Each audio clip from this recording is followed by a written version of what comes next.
Las palabras forman conceptos, y los conceptos ideas, y las ideas creencias.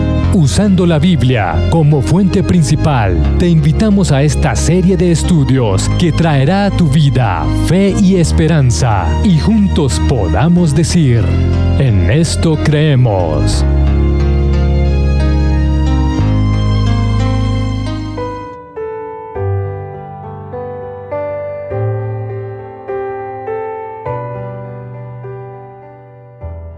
Dios, el Hijo Eterno, se encarnó en Jesucristo. Jesús es quizás uno de los personajes más fascinantes de la historia humana, tanto por su personalidad como su carácter, sus obras y mejor aún sus grandes milagros. Por medio de él se crearon todas las cosas, se reveló en el carácter de Dios, se llevó a cabo la salvación de la humanidad y se juzga al mundo. Aunque es Dios verdadero y eterno, llegó a ser también verdaderamente hombre. Jesús, el Cristo, fue concebido por el Espíritu Santo y nació de la Virgen María, y vivió y experimentó la tentación como ser humano, pero ejemplificó perfectamente la justicia y el amor de Dios. Y como de costumbre, me acompaña en la mesa de trabajo el pastor Francisco Castellanos, quien será el encargado de guiarnos a las respuestas. Gracias, hermano Camilo, nuevamente por hacernos la invitación a este estudio. Estamos listos para encontrar cada respuesta en la Sagrada Escritura que nos permita encontrar esperanza y paz para nuestros corazones. Mediante sus milagros manifestó el poder de Dios, y estos dieron testimonio de que era el prometido Mesías de Dios. Sufrió y murió voluntariamente en la cruz por nuestros pecados, y en nuestro lugar resucitó de entre los muertos y ascendió para ministrar en el santuario celestial. Eso sí, en favor de nosotros. Ahora volverá otra vez en gloria para librar definitivamente a su pueblo y también restaurar todas las cosas. Este texto lo podemos encontrar en Creencias de los Adventistas del Séptimo Día en la página 41. Surge la primera pregunta en este aspecto, y es: ¿qué plan desarrolló Dios para rescatar la raza humana? Sí, hermano Camilo, la respuesta la encontramos en un versículo que todos conocemos de memoria, aún sin leer la Biblia, lo tenemos en nuestra mente. Es Juan capítulo 3, verso 16. Porque de tal manera amó Dios al mundo que ha dado a su Hijo unigénito, para que todo aquel que en él cree no se pierda, mas tenga vida eterna. Dios demuestra su amor en forma convincente. Este plan de enviar al Hijo aquí a la tierra ya estaba destinado antes de la fundación de este mundo, para que fuese el sacrificio por el pecado y la esperanza para la raza humana. Encontramos en 1 Pedro capítulo 1, verso 19 al 20, sino con la sangre preciosa de Cristo, como de un cordero sin mancha y sin contaminación, ya destinado de antes de la fundación del mundo, pero manifestado en los postreros tiempos por amor a vosotros. El Dios del cielo hizo un plan para permitir que su Hijo viniera a esta tierra. Él nos haría volver a Dios y haría la forma de liberarnos del pecado al destruir las obras del diablo. El pecado había separado a Adán y Eva de la fuente de vida y deberían haber causado su muerte inmediata.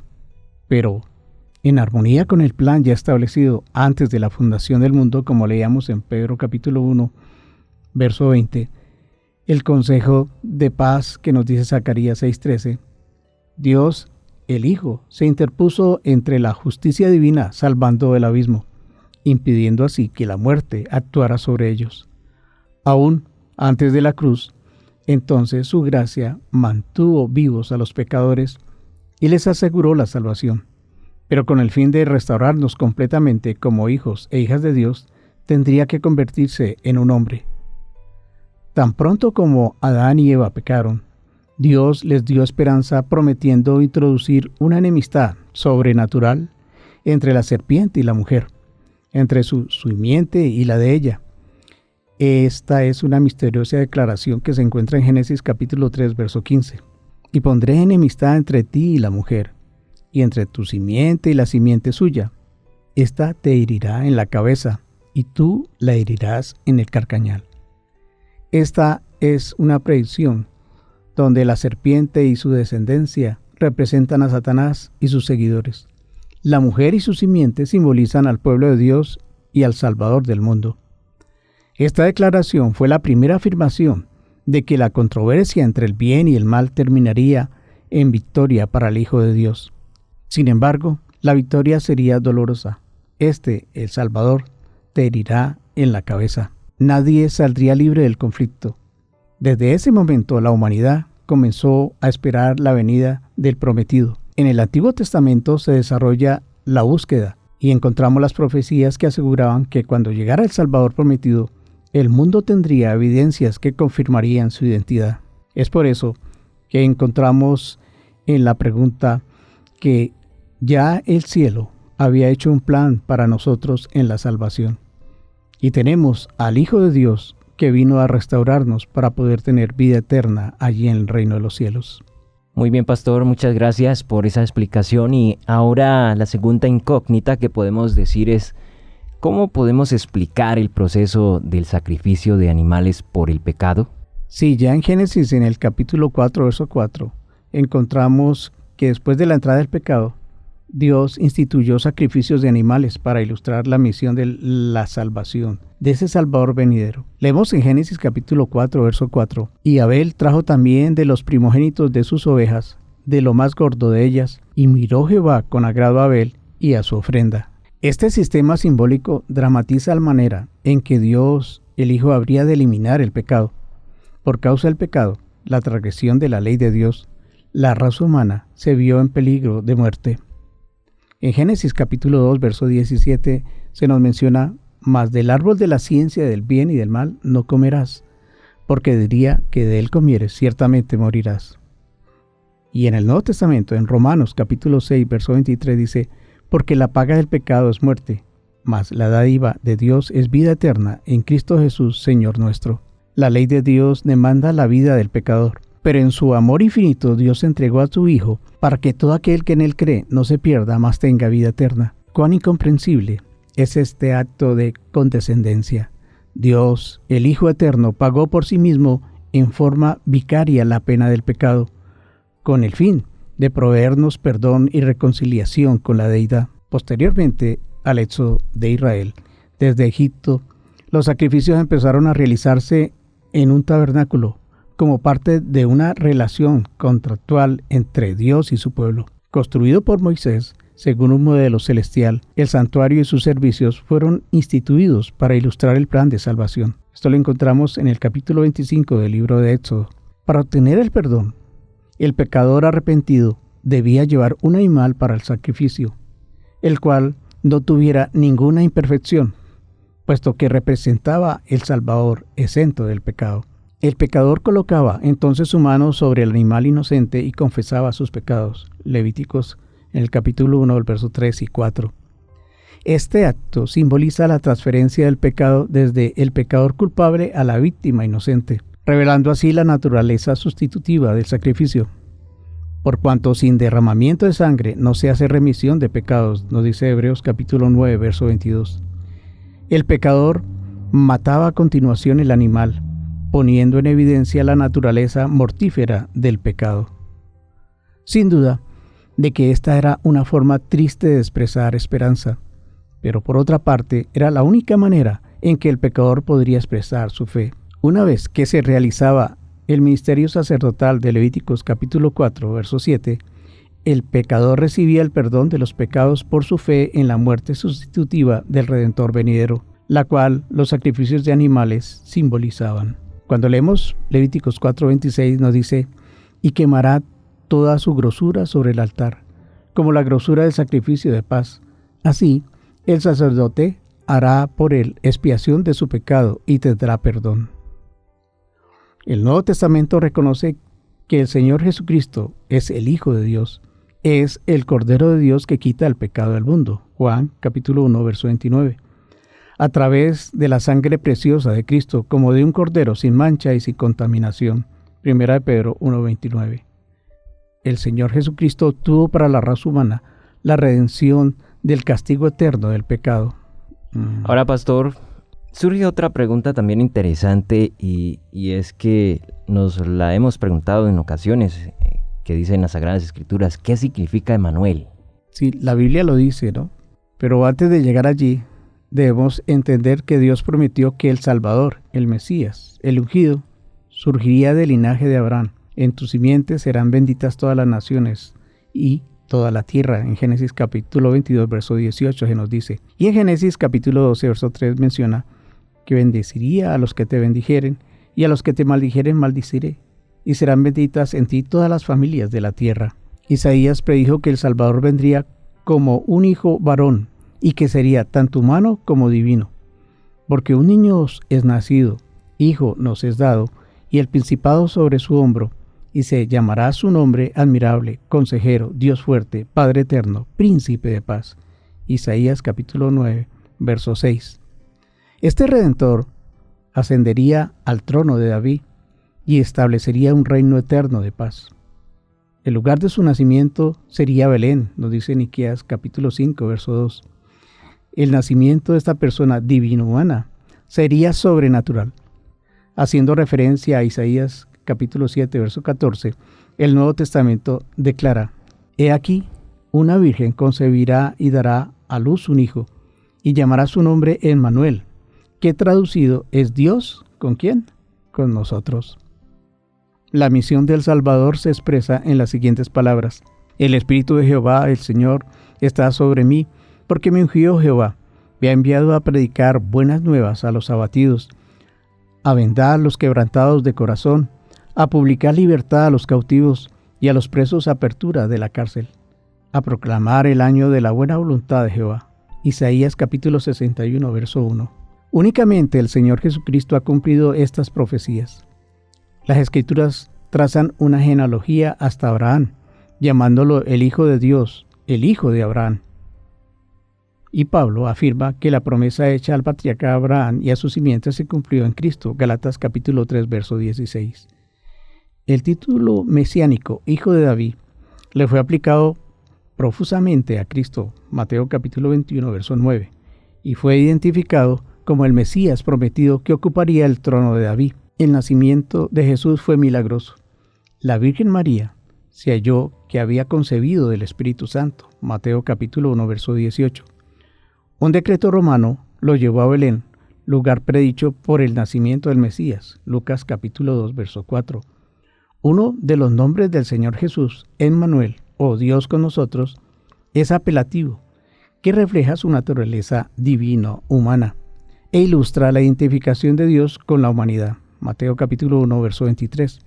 Su nombre común, Jesús, enfoca su misión de salvación y llamará su nombre Jesús, porque Él salvará a su pueblo de sus pecados. Mateo capítulo 1, verso 21. Jesús identificó su misión con la del Mesías predicho en Isaías capítulo 68. En Lucas dice: hoy se ha cumplido esta escritura delante de vosotros. Lucas capítulo 4, verso 17. Por lo tanto, para nosotros nos queda bien claro que Emmanuel significa Dios con nosotros. Ahora, pastor, ¿cómo podemos estudiar y aplicar la profecía de Daniel respecto al tiempo exacto del cumplimiento del comienzo del ministerio de Cristo, así como el de su muerte? Es interesante que Daniel proféticamente habló acerca de este acontecimiento. Los profetas lo hicieron y todo lo que se escribió, todo se cumplió. El tiempo de su ministerio y su muerte. La Biblia revela que Dios envió a su Hijo al mundo. Cuando vino el cumplimiento del tiempo, Gálatas 4:4, cuando Cristo comenzó su ministerio, proclamó: el tiempo se ha cumplido. Marcos capítulo 1, verso 15. Esta referencia al tiempo indica que la misión del Salvador procedió en armonía a los exactos planes proféticos. Más de 5 siglos antes, por medio de Daniel, Dios había predicho el tiempo exacto del comienzo del ministerio de Cristo, así como su muerte. Hacia el fin de los 70 años de la cautividad de Israel en Babilonia, Dios le reveló a Daniel que les había asignado a los judíos y a la ciudad de Jerusalén un periodo de prueba de 70 semanas. Durante este tiempo, los miembros de la nación judía debían cumplir los propósitos que Dios tenía para ellos, arrepintiéndose y preparándose para la venida del Mesías. Daniel también expresó que durante este periodo se iba a expiar la iniquidad y traer la justicia que sería perdurable. Estas actividades mesiánicas indican que el Salvador debía aparecer durante este periodo profético. Ya Daniel en el capítulo 9, verso 24 lo indica. La profecía de Daniel especifica que el Mesías había de aparecer 7 semanas y 72 semanas, es decir, un total de 69 semanas, a partir de la salida de la orden para restaurar y edificar Jerusalén. Daniel capítulo 9, verso 25. Después de la semana número 69, se quitará la vida al Mesías, mas no por sí. Daniel capítulo 9, verso 26. Estas palabras son una referencia a su muerte vicaria. Habría de morir a la mitad de la semana número 70, haciendo cesar el sacrificio y la ofrenda. Daniel capítulo 9, verso 27. La clave que permite comprender las profecías cronológicas se encuentra en el principio bíblico según el cual un día de tiempo profético equivale a un año solar literal. Números capítulo 14, verso 34 y Ezequiel capítulo 4, verso 6.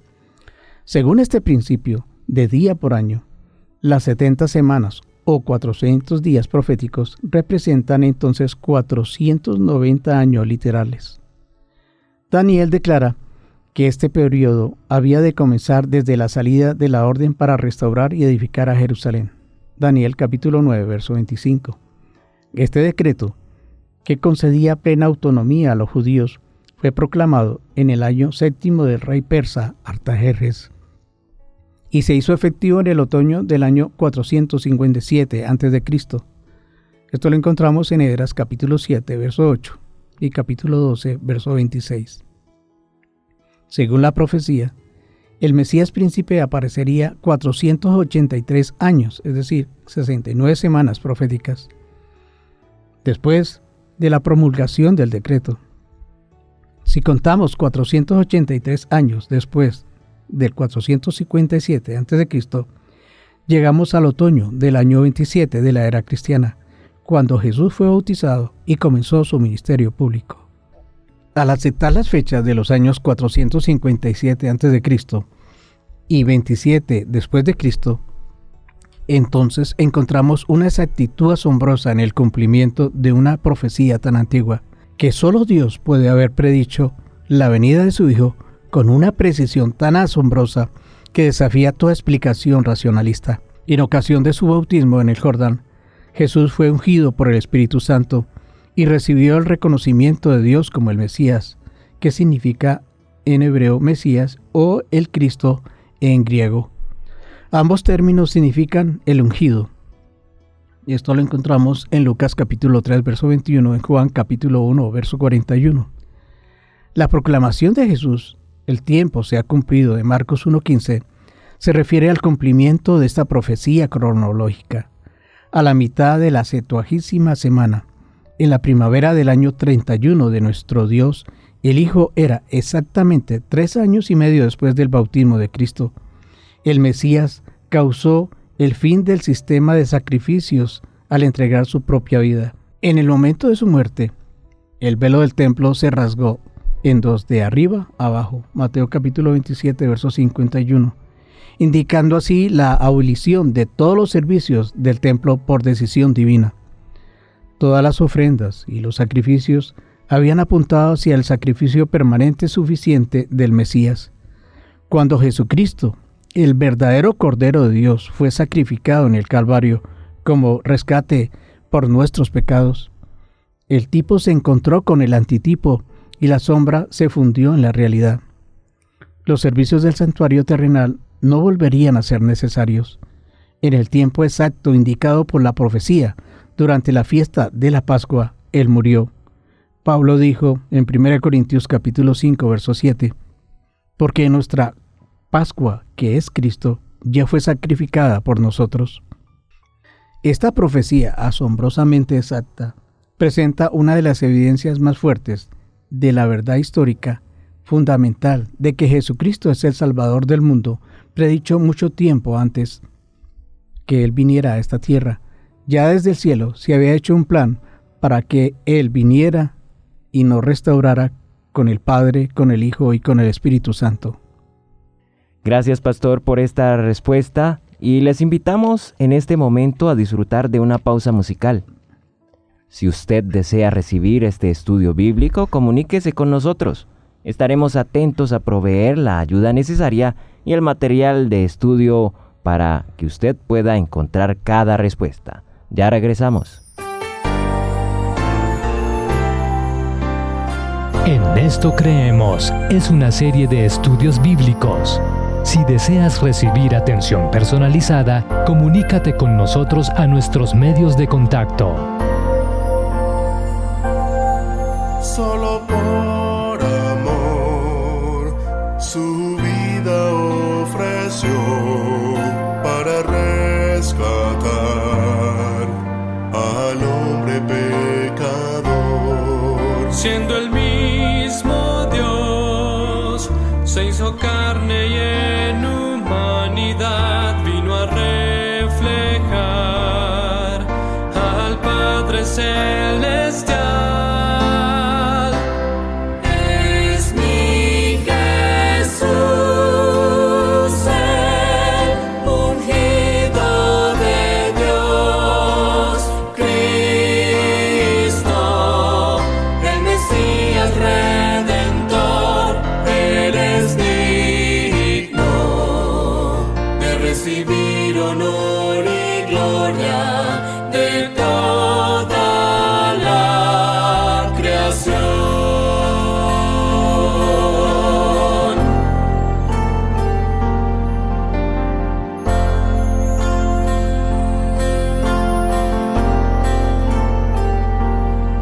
Sacerdote y rey, profeta de Israel, ante el Padre es el hombre mediador. Hoy me acerco a ti con segura y firme fe, oh Dios, solo por amor y tu gracia salvo soy. Es mi Jesús, el ungido de Dios, Cristo, el Mesías Redentor. Él es digno de recibir honor y gloria de toda la creación. Aquel Verbo se hizo carne y entre nosotros habitó. Es divino y humano, se hizo hombre siendo Dios.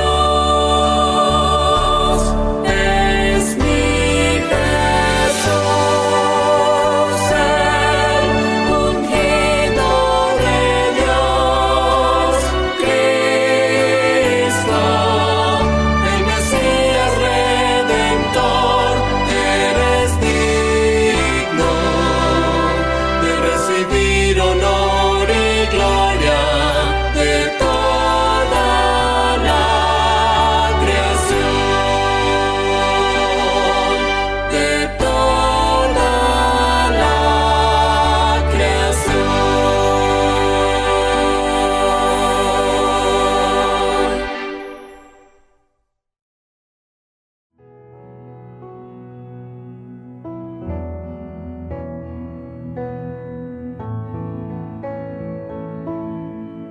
Gracias por seguir con nosotros y para seguir favoreciendo a nuestros escuchas en el estudio de la Biblia. Pastor, ¿qué evidencias tenemos de que Jesucristo es divino? Para ello, obviamente tenemos que ver los atributos divinos que Cristo posee. Esos atributos divinos son semejantes al Padre y al Espíritu Santo. La Biblia nos dice que es omnipotente. Dijo que el Padre le había concedido toda potestad en el cielo y en la tierra. Mateo capítulo 28, verso 18. El Salvador también es omnisciente. En él, dijo Pablo, están escondidos todos los tesoros de la sabiduría y del conocimiento. Colosenses capítulo 2, verso 3. El Señor Jesús estableció su omnipresencia al darnos palabras de seguridad como las siguientes. Y aquí yo estoy con vosotros todos los días hasta el fin del mundo. Mateo capítulo 28, verso 20. Si bien a la divinidad de Cristo le corresponde en forma natural el atributo de la omnipresencia, en su encarnación, el Hijo de Dios se ha limitado voluntariamente a este aspecto. Ha escogido ser omnipresente por medio del ministerio del Espíritu Santo. Juan capítulo 14, versos 16 al 18. Y la santidad es parte de su naturaleza. Durante la anunciación, el ángel le dijo a María: el Espíritu Santo vendrá sobre ti, y el poder del Altísimo te cubrirá en su sombra. Por lo cual, también el santo ser que nacerá será llamado Hijo de Dios. Lucas capítulo 1, verso 35. Al ver a Jesús, los demonios exclamaron: ¡Ah! ¿Qué tienes con nosotros, Jesús Nazareno? Sé quién eres, el Santo de Dios. Marcos capítulo 1, verso 24. Encontramos en la vida del Señor Jesús prerrogativas o poderes divinos. Las obras que Dios se adjudicaba a Jesús se le identificaban en una de ellas como el Creador. Juan capítulo 1, verso 3. También como el sustentador o preservador. Todas las cosas en él subsisten. Colosenses 1:17. Aún puede levantar los muertos con su voz. Juan capítulo 5, verso 28. Y al fin del tiempo juzgará al mundo. Mateo capítulo 25, verso 31. Además, él perdonó pecados. Mateo capítulo 9, verso 6. También encontramos algo interesante: sus nombres divinos. Los nombres de Cristo revelan su naturaleza divina. Emmanuel, como hace unos momentos hablábamos, quiere decir Dios con nosotros. Mateo capítulo 1, verso 23. No solamente los creyentes, sino también los demonios se dirigían a él como el Hijo de Dios. Marcos capítulo 1, verso 1, Mateo capítulo 8, verso 29. Al Señor Jesús se le aplica el mismo nombre sagrado de Jehová o Yahvé que en el Antiguo Testamento lo aplicaban a Dios. Mateo usó las palabras de Isaías en el capítulo 40, verso 3. Preparad el camino del Señor, para describir la obra que debía preparar el camino a la misión de Cristo en Mateo capítulo 3, verso 3. Y Juan identifica a Jesús como el Señor de los ejércitos que estaba sentado en su trono. Juan capítulo 12, verso 41. Y ahora se reconoce su divinidad. Juan describe al Señor Jesús como el divino Verbo que fue hecho carne. Juan capítulo 1, verso 1. Y Tomás reconoció al Cristo resucitado llamándolo Señor mío y Dios mío. Juan capítulo 20, verso 28. Pablo se refirió a Cristo diciendo que es Dios sobre todas las cosas, bendito por los siglos. Y ahora, su testimonio personal. El mismo Señor Jesús afirmó su igualdad con Dios. Se identificó a sí mismo como yo soy. Juan capítulo 8, verso 58. El Dios del Antiguo Testamento llama a Dios mi Padre en vez de nuestro Padre. Juan capítulo 20, verso 17. Y su declaración, yo y el Padre uno somos. Juan capítulo 10, verso 30. Establece la aseveración de que Cristo era de una sustancia con el Padre, poseyendo los mismos atributos. Se presume su igualdad con Dios. La igualdad de Cristo con Dios el Padre sea sentada en toda la fórmula bautismal, que en el nombre del Padre, del Hijo y del Espíritu Santo. Mateo capítulo 28, verso 19. Cristo, el Verbo, el unigénito de Dios, era solo con el Padre eterno, uno solo en naturaleza, en carácter y en propósitos. Esto nos lo dice la sierva del Señor en Patriarcas y Profetas en la página número 12. Ahora, en contraparte, pastor, ¿qué evidencias tenemos de que Jesucristo es humano? Sí, una de las que más usa la gente dice que Jesús lloró. y es cierto. Lloró por Jerusalén, lloró por los que no atendían su palabra. La Biblia testifica que además de su naturaleza divina, Cristo posee una naturaleza humana. La aceptación de esta enseñanza es crucial. Todo aquel que confiesa que Jesucristo ha venido en carne es de Dios, y todo aquel que no lo hace no es de Dios. Allí nos lo menciona 1 de Juan capítulo 4, versos 2 y 3. El nacimiento humano de Cristo, su desarrollo, sus características, su testimonio personal, proveen abundantes evidencias de su humanidad. Pero veamos su nacimiento humano. Dice Juan capítulo 1, verso 14, aquel verbo fue hecho carne y habitó entre nosotros. La palabra carne significa aquí naturaleza humana, una naturaleza inferior a la naturaleza celestial de Cristo. Y con palabras muy claras, Pablo dice, Dios envió a su Hijo, nacido de mujer, Gálatas capítulo 4, verso 4. Tomó forma de siervo, hecho semejante a los hombres, y estando en la condición de hombre, se humilló a sí mismo. Filipenses capítulo 2, versos 7 y 8. Esta manifestación de Dios en la naturaleza humana es el misterio de la piedad.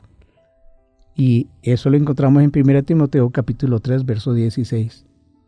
En la genealogía de Cristo se hace referencia a él como el hijo de David y también hijo de Abraham. Mateo capítulo 1, verso 1. Según su naturaleza humana, Cristo era del linaje de David según la carne, Romanos capítulo 1, verso 3, y fue el hijo de María en Marcos capítulo 6, verso 3. Si bien es cierto que a la manera de todo niño, Cristo nació de una mujer, hubo en ello una gran diferencia, una característica exclusiva. María era virgen, y este niño fue concebido del Espíritu Santo, Mateo capítulo 1, verso 20 al 23. A través de su madre, Cristo obtuvo verdadera humanidad. Jesús estuvo sujeto a las leyes del desarrollo humano. Así que, si bien, como todo niño, a manera, el registro bíblico dice que el niño crecía y se fortalecía y se llenaba de sabiduría. Lucas capítulo 2, verso 40 y verso 52. A los 12 años, dio por primera vez evidencia de que comprendía su misión divina. Lucas capítulo 2, verso 46 al 49. Durante todo el periodo de su niñez estuvo sujeto a sus padres. Lo dice Lucas capítulo 2, verso 51. El camino de la cruz fue de un crecimiento constante por medio del sufrimiento, el cual jugó un papel importante en el desarrollo del Señor Jesús. Y aunque era hijo, por lo que padeció aprendió a la obediencia, y habiendo sido perfeccionado, vino a ser autor de eterna salvación para todos aquellos que le obedecen. Hebreos capítulo 5, verso 8 y 9. Sin embargo, si bien experimentó desarrollo, no pecó, fue llamado varón y hombre por Juan el Bautista y Pedro. Se refiere al Señor Jesús llamándolo varón. Juan capítulo 1, verso 30. Pablo habla de la gracia de un hombre, Jesucristo, Romanos capítulo 5, verso 15. Y Jesús es el hombre que trajo la resurrección de los muertos, 1 Corintios capítulo 15, verso 21. Él, solo mediador entre Dios y los hombres, Jesucristo hombre, 1 Timoteo capítulo 2, verso 5. Al interpelar a sus enemigos, Cristo se refirió a sí mismo como hombre, al decir, ahora procuráis matarme a mí, hombre que os ha hablado la verdad, la cual he oído de Dios. Juan capítulo 8, verso 40. La designación favorita que Jesús aplica a sí mismo y que usó 77 veces era el Hijo del Hombre. Podemos ver eso en Mateo capítulo 8, verso 20.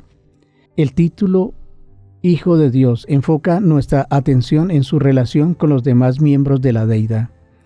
El término Hijo del Hombre hace énfasis en su solidaridad con la raza humana por medio de su encarnación. Ok, pastor, muy bien. Esta explicación nos regala otra incógnita más. ¿Y cómo es que Cristo Jesús se funde en naturaleza humana y en naturaleza divina? Sí, eso es uno de los misterios que para nosotros los seres humanos en cierta manera ha sido velado. Pero la Escritura da alguna luz acerca de ello. La persona del Señor Jesucristo tiene dos naturalezas, divina y humana. Es el Dios hombre. Pero notemos que al realizarse la encarnación, fue el eterno Hijo de Dios el que tomó sobre sí la naturaleza humana y no el hombre. Jesús que adquirió aquella divinidad. El movimiento es de Dios hacia el hombre, no del hombre hacia Dios. En Jesús, esas dos naturalezas se fundieron en una sola persona. Notemos las siguientes evidencias. La Biblia describe a Jesús como una persona, no dos diversas personas. Diversos textos se refieren a la naturaleza divina y humana.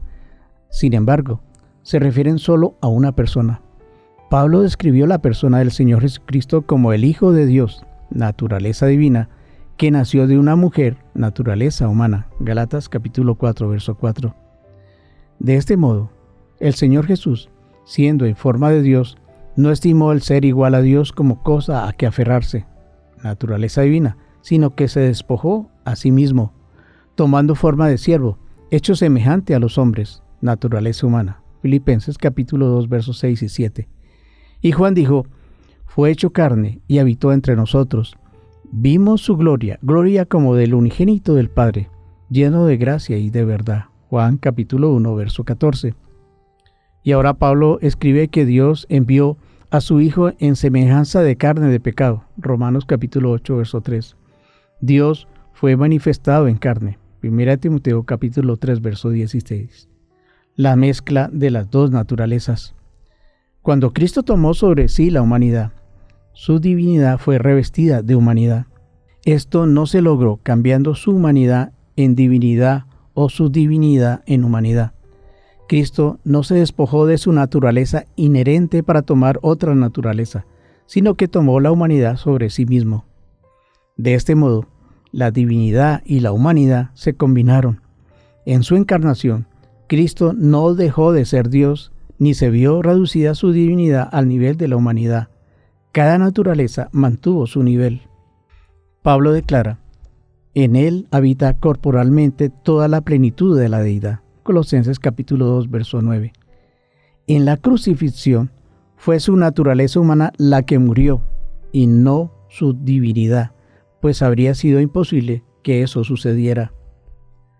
La necesidad de la unión de las dos naturalezas, el hecho de comprender la manera en que las dos naturalezas de Cristo se relacionan entre sí, proveen una comprensión vital de la misión de Cristo, así como de nuestra misma salvación, para poder reconciliar a la humanidad con Dios.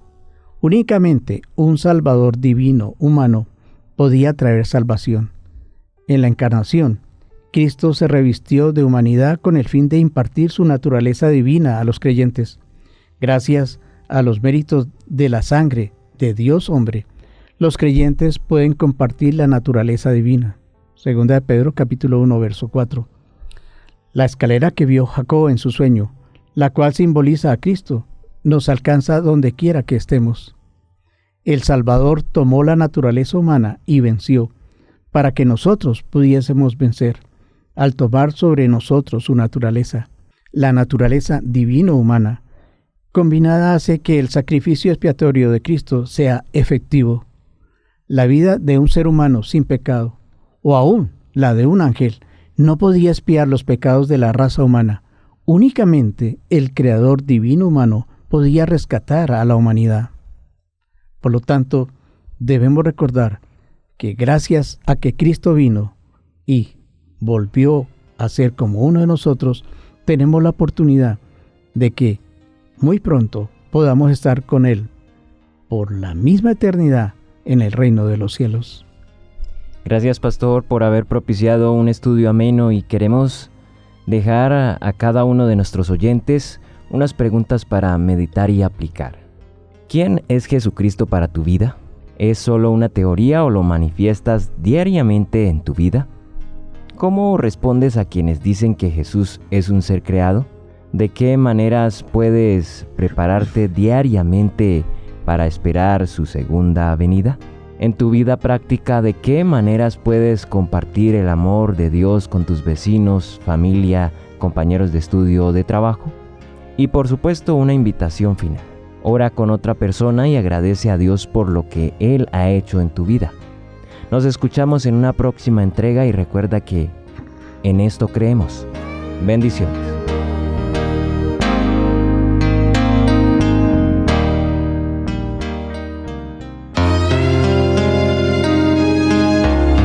Las palabras forman conceptos, y los conceptos ideas, y las ideas creencias.